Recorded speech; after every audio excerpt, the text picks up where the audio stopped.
இன்னைக்கு நாம வந்து குஜராத்தில் இருக்கிற LRK little Rann of Kutch அப்படின்ற இடத்துக்கு போகிறோம். அங்கே வந்து ஒரு பறவை இருக்கு, அதனுடைய பேர் மெக்வீன் பஸ்டர்ட். இந்த மெக்வீன் பஸ்டர்ட் வந்து ஒரு என்டேஞ்சர்டு ஸ்பீசிஸ். இது எப்படி என்டேஞ்சர்ட் ஆனதுன்னு கேட்டிங்கன்னா ரொம்ப தமாஷா இருக்கும். இந்த பறவையை சாப்பிட்டா ஆண்மை அதிகமாகும் அப்படின்னு சொல்லி அதை வேட்டையாடி வேட்டையாடி வேட்டையாடி அது வந்து ஒரு எக்ஸ்டிங்ஷனுக்கே போயிடுச்சு.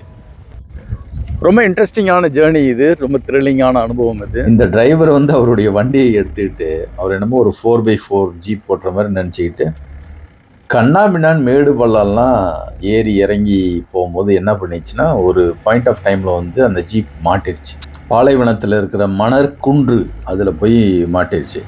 மாட்டினோடனே நாங்கள் ஸ்ட்ரக் ஆகிட்டோம். அங்கே சுற்றி முற்றி யாருமே கிடையாது. சரி என்ன பண்ணுறது அப்படின்னு நினைக்கிறப்ப அவரே கீழே இறங்கினார். அவர் நல்ல எக்ஸ்பீரியன்ஸான டிரைவர் அண்ட் நேச்சுரலிஸ்ட்.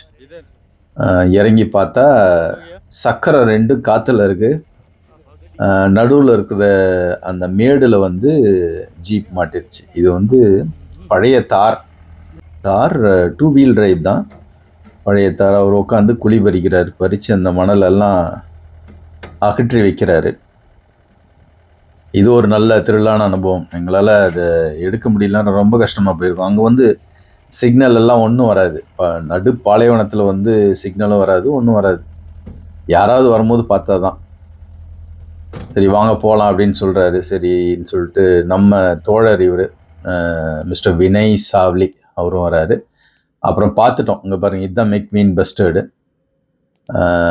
ரொம்ப கிளியர் ஷாட்ஸ்லாம் கிடைக்கல, தூரத்தில் தான் கிடைக்கிது. ஒரு சில டைமில் வைல்ட் லைஃப் சஃபாரியில் இது மாதிரி ஆகும். நீங்கள் ரொம்ப காத்திருந்து ஒன்று எடுக்கணும்னு பார்ப்பீங்க, அது கிடைக்கவே கிடைக்காது.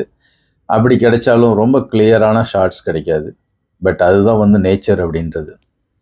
ஸோ அதனால் நான் உங்களுக்கு வந்து ஒரு eBird வெப்சைட்லேருந்து அந்த பறவை எப்படி இருக்குன்னு சொல்லிட்டு போடுறேன். இதுதான் ஏஷியன் ஹோபாரா ஆர் மெக்வீன் பஸ்டர்ட்.